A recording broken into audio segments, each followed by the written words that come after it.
En un mes perdí mi trabajo, mi marido y mi casa, y fue lo mejor que me pudo haber pasado. Me llamo Valeria.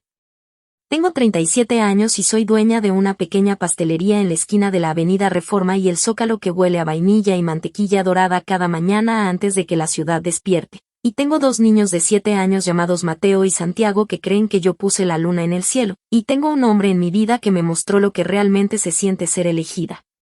Pero hace 14 meses estaba sentada en el sofá de mi mamá con una bolsa de basura llena de ropa a mis pies y 2 niños de 4 años confundidos apretados contra mis costados y absolutamente nada más. Y quiero contarles cómo llegué de ahí hasta aquí porque creo que alguien que esté escuchando esto ahora mismo necesita escucharlo. Déjenme llevarlos al principio. Estuve casada con mi marido Rodrigo durante 8 años. Nos conocimos cuando yo tenía 26 y él 30 y nos casamos rápido, de la manera en que uno lo hace cuando es joven y está seguro y todavía no ha aprendido que la certeza no es lo mismo que la compatibilidad. Tuvimos los gemelos 2 años después, Mateo llegó primero y Santiago lo siguió 40 minutos después, ambos anunciando su llegada al mundo con igual convicción, lo cual, puedo decirles ahora, nunca realmente se detuvo.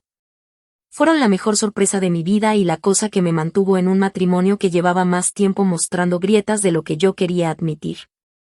Trabajé 6 años como gerente de marketing en una empresa mediana en Puebla. Era un buen trabajo, no un trabajo soñado, pero bueno, estable, con un sueldo decente y personas que me gustaban y una rutina que funcionaba alrededor del horario escolar de los niños. Era buena en eso y pagaba la mitad de nuestra hipoteca y no tenía razones para pensar que iba a algún lado. Y entonces en septiembre, hace 14 meses, mi empresa anunció una reestructuración. Esa es la palabra que usan, reestructuración, cuando quieren decir que personas que han dado años de sus vidas a un lugar van a recibir una caja y ser acompañadas a sus coches. Yo fui una de 11 personas despedidas ese día. Mi jefe se veía genuinamente apenado. Le dije que estaba bien porque eso es lo que uno dice, y empaqué mi escritorio en una caja de cartón. Y manejé a casa un martes por la tarde pensando en cómo le iba a decir a Rodrigo y si teníamos suficiente en ahorros para cubrir la hipoteca unos meses mientras encontraba algo nuevo. Llegué a la entrada de la casa a las 2:15 de la tarde. El coche de Rodrigo estaba ahí, lo cual era inusual porque él trabajaba hasta las 6, pero no le di mucha importancia de inmediato. Tomé mi caja de cartón del asiento trasero y abrí la puerta principal y entré a mi casa. Y entonces me detuve. Hay momentos en la vida en que el tiempo hace algo extraño, en que todo se ralentiza y el cerebro toma una fotografía de lo que está viendo antes de que el corazón haya entendido lo que significa. Me quedé parada en la puerta de mi propia casa con mi caja de cartón en los brazos y tomé la escena frente a mí en detalles lentos y completos. Zapatos junto a la puerta que no eran míos y no eran de Rodrigo. Una chaqueta sobre el respaldo de la silla.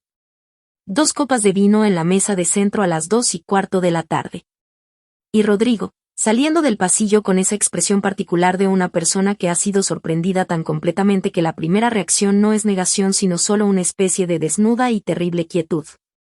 Puse la caja de cartón en el suelo con mucho cuidado. No sé por qué lo hice con cuidado. Alguna parte de mi cerebro aparentemente seguía funcionando bajo el principio de que las cosas deben manejarse con cuidado incluso cuando todo se está derrumbando. Valeria, dijo. No dije nada. Una mujer apareció en el pasillo detrás de él, más joven que yo, con una de las camisas de mi marido, con la expresión incómoda específica de alguien que quiere mucho estar en otro lugar. La miré un momento y luego volví a mirar a Rodrigo y dije ¿cuánto tiempo? No era una pregunta. Era lo único que se me ocurrió decir. Dijo 6 meses. Lo dijo en voz baja mirando al suelo, y me quedé parada en la puerta de la casa en la que había vivido 5 años con mi caja de cosas del escritorio a mis pies y pensé en los últimos 6 meses. Las noches tarde. Las cenas distraídas. La manera en que había dejado de buscarme y yo me había dicho que estaba cansado, que los dos estábamos cansados, que teníamos 2 niños pequeños y 2 trabajos exigentes y el cansancio era simplemente lo que se sentía la vida ahora. Había explicado cada señal porque la alternativa era demasiado grande para mirarla directamente. Le pedí que se fuera. Se fue. Rodrigo intentó hablar y le dije que se callara y subí y me senté en el borde de la cama durante mucho tiempo sin moverme. Las siguientes 3 semanas fueron las peores de mi vida. Rodrigo se mudó dentro de la primera semana, o más bien le dije que se fuera y se fue, que fue la única cosa que hizo sin discutir. Lo que siguió a la discusión fue la hipoteca.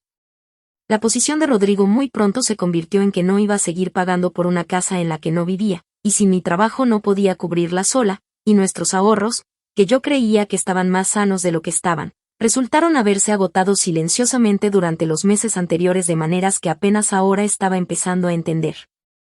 El banco fue paciente exactamente el tiempo que los bancos son pacientes, que no es mucho, y dentro de 3 semanas de haber perdido mi trabajo supe que también iba a perder la casa. Llamé a mi mamá un miércoles por la noche. Se llama Carmen y tiene 62 años y no me ha hecho sentir ni una sola vez en mi vida que venir a ella era cualquier otra cosa que exactamente lo correcto.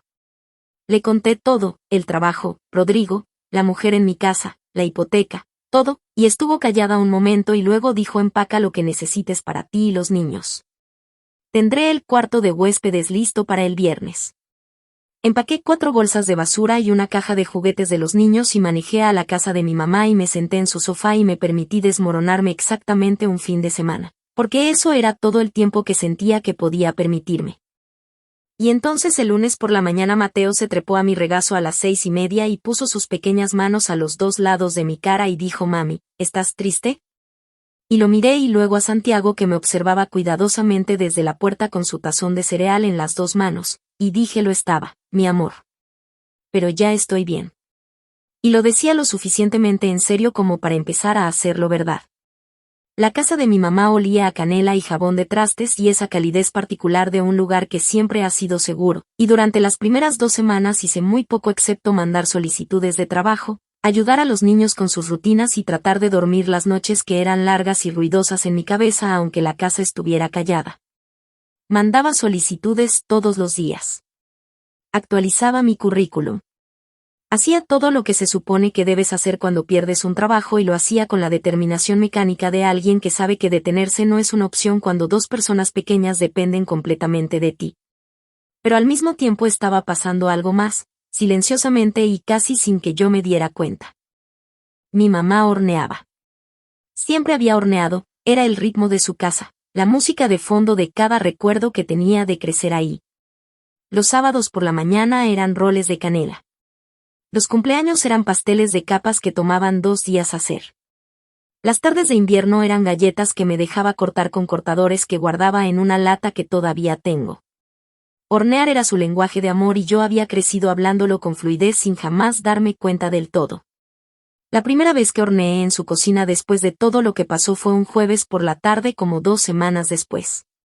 Los niños estaban en la escuela y había mandado 3 solicitudes y me había quedado mirando la pantalla hasta que me dolían los ojos y necesitaba hacer algo con las manos. Hice un pastel de limón de memoria, una receta que mi mamá me había enseñado cuando tenía 8 años, simple y confiable y buena, y cuando lo saqué del horno su olor me golpeó en algún lugar profundo y específico, como una puerta abriéndose a un cuarto que había olvidado que existía. Mi mamá llegó de sus mandados y me encontró en la mesa de la cocina con harina en la blusa y el pastel enfriándose en la rejilla y se quedó parada en la puerta y me miró con una expresión que no pude descifrar del todo. «Hacías eso cuando eras chica», dijo. «Cuando algo te molestaba venías aquí y horneabas hasta que te sentías mejor». No lo había recordado. Pero en cuanto lo dijo supe que era verdad. Seguí horneando. Cada día un poco más, probando recetas que había guardado en el teléfono y nunca había hecho, experimentando con sabores, llenando la cocina de mi mamá con cosas que hacían que los niños abrieran los ojos grandes cuando llegaban de la escuela. Mateo resultó tener opiniones muy fuertes sobre las proporciones del betún, lo cual encontraba tanto agotante como profundamente encantador.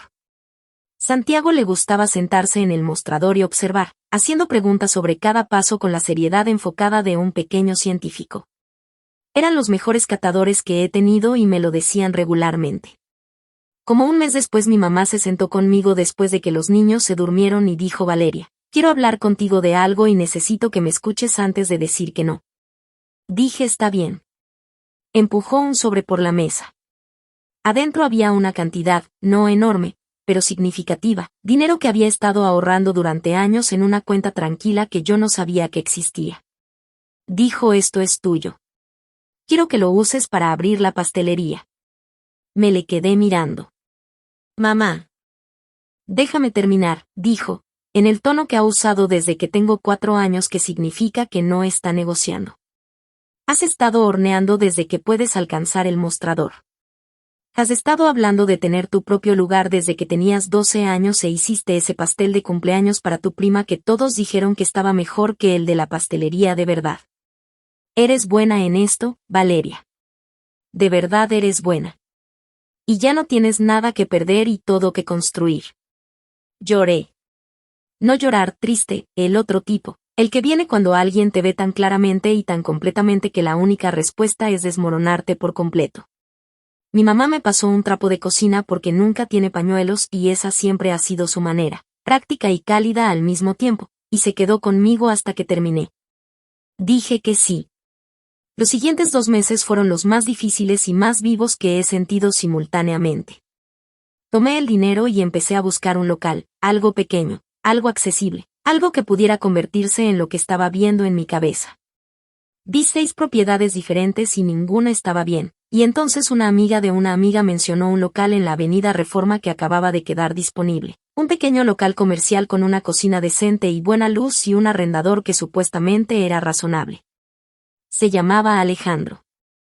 Tenía 41 años y había sido dueño de ese edificio durante 6 años y me recibió ahí un martes por la mañana para mostrarme el local con pintura en las manos de un proyecto del que aparentemente venía directamente y se disculpó por eso y yo dije que estaba bien y me mostró todo con esa manera tranquila y sin prisa que noté de inmediato porque había pasado años con un hombre que hacía que todo se sintiera bajo presión y urgente. El local era exactamente correcto.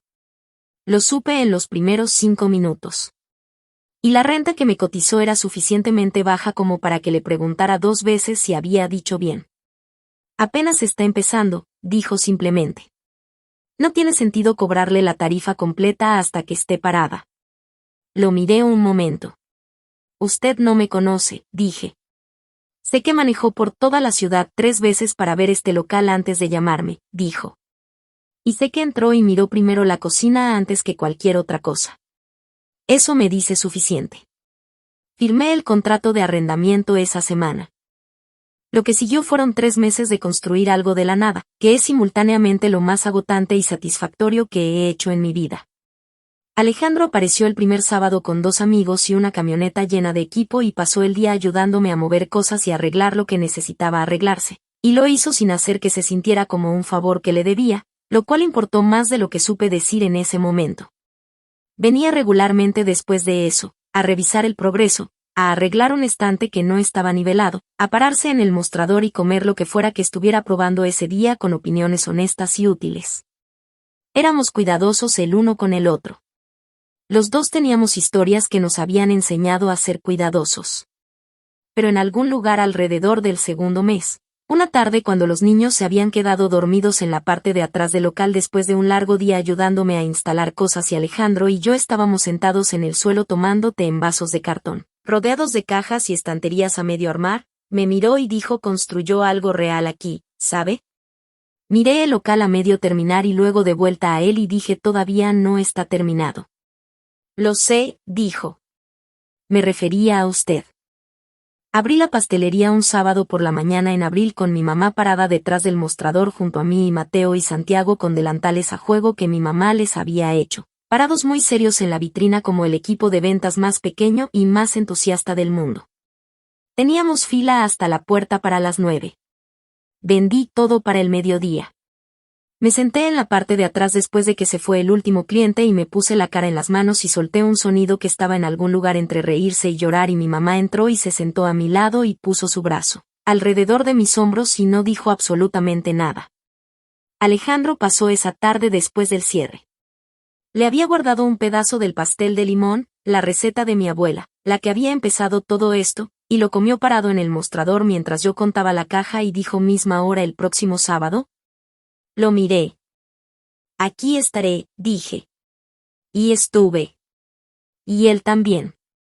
Y 14 meses después él sigue estando, y yo también, y la pastelería huele a vainilla y mantequilla dorada cada mañana, y mis niños creen que yo puse la luna en el cielo, y algunos martes por la mañana cuando la luz entra por la ventana del frente en el ángulo exactamente correcto y Mateo y Santiago están haciendo su tarea en la mesa de la esquina y Alejandro está arreglando algo en la parte de atrás que siempre parece necesitar arreglarse, pienso en la mujer que manejó a casa con una caja de cartón un martes por la tarde y entró a una vida que se estaba derrumbando. Y quiero darle las gracias. Por no detenerse. Por levantarse el lunes por la mañana cuando Mateo puso sus manos en su cara. Por decirle que sí a su mamá al otro lado de una mesa de cocina. Por firmar ese contrato de arrendamiento. Lo hizo bien.